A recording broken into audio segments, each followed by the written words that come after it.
Hi, welcome to the Family Collective. This is Diane, and we're back to an exciting but really difficult and important topic today. I know many of you out there, probably much like me, have had times in our lives where we've been really hurt and really betrayed.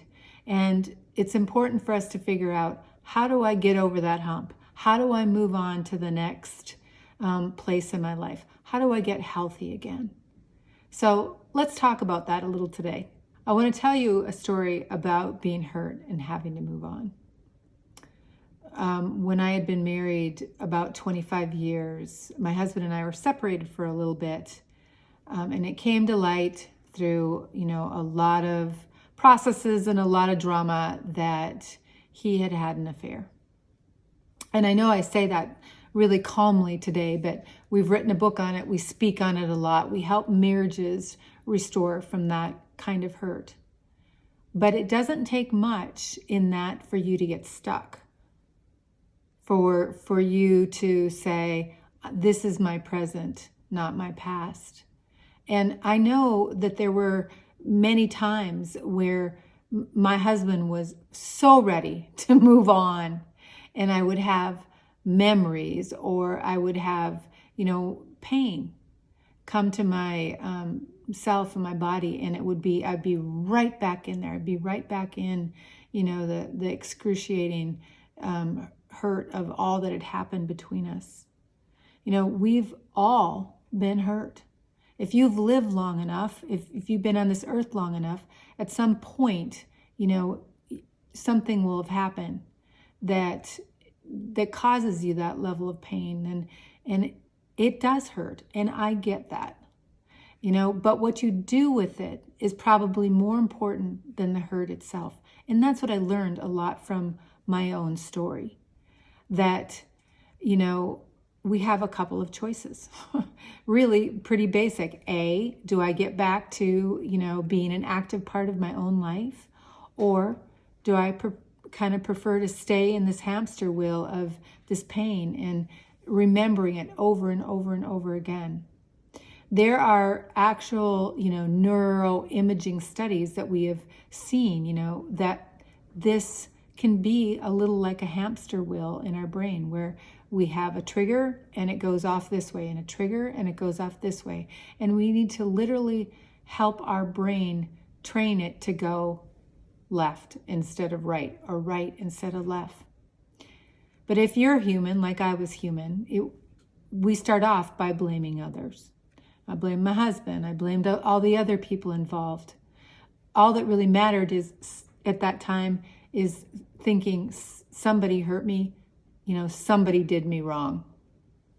And of course, it's normal to want them to apologize, or maybe even get even with them, because what they did to us was wrong. And not blaming someone else for our hurt or what happened to us, doesn't bring us the desires that we want. Why? Because people who hold on to past hurts, like we said, relive this pain over and over in their mind. They find themselves stuck in that cycle of trigger, I feel the pain, trigger, I feel the pain. If you've found yourself there, like I found myself there, as I was healing from the infidelity in my marriage, there are many ways to get you back on the right road, but I want to talk just about a couple of them. One big one, and that people seem to skip over and forget, we need to make the decision to really let it go. I need to set my mind on the fact that I'm not going to stay in the past, and that it's a choice for me to move onward. The second one, and I didn't have any problem with this one, but a lot of people do. We need to express our pain. We need to express literally the hurt that happened to us. Find a good friend, a pastor, or a good counselor, someone that you can sit down and tell your story and process all that you've been through. Because stuffing it often ends up in places of anger or just emotional stuck places. You could even journal or write a letter if you're someone who doesn't really like to talk to people, because your feelings matter. And they're part of, this messy thing that we call life. But every moment we have a choice to continue to feel bad, or we can work on feeling better. And we do that by emotionally processing the literal things that we've gone through as we grieve the hurt that we've had. We talked just a little bit about this, but we need to focus on the present. We have a lot of people. In fact, I can remember a client that came to me once and was really in this pain cycle and had told me that she had experienced a horrible betrayal like mine. And I said, "Oh my gosh, that's so hard. When did this happen to you?" And she said, 29 years ago.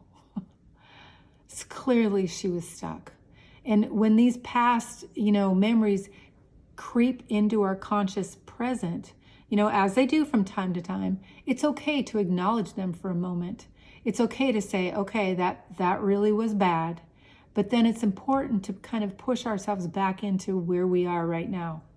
Some people find this easier to do with a cue or a Bible verse, by reminding themselves, that I'm not living that pain.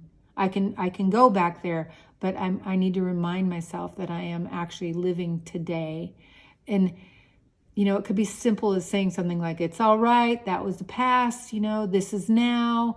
I'm focused on my own happiness. I want to remember that I'm making dinner, or like we said, it could be, poems or Bible verses that you have that bring you back to the conscious place of the here and the now. And we actually had another little video about this, but it's time to forgive them and yourself. Forgiveness, remember, doesn't say I agree with what you did. In fact, it says I don't agree with what you did, and I choose to let it go. I choose to move on from it. It doesn't say that I need to be in relationship with that person anymore. It could be that those people are not safe for you and you shouldn't be in relationship with them. But we do need to do everyone, and especially yourself, a favor. Let go of the pain. Do something today to welcome happiness, peace, and joy back in your life. It is important to move on. And I hope these steps have helped you a little bit. And I thank you for being with us today. And I look forward to seeing you again real soon.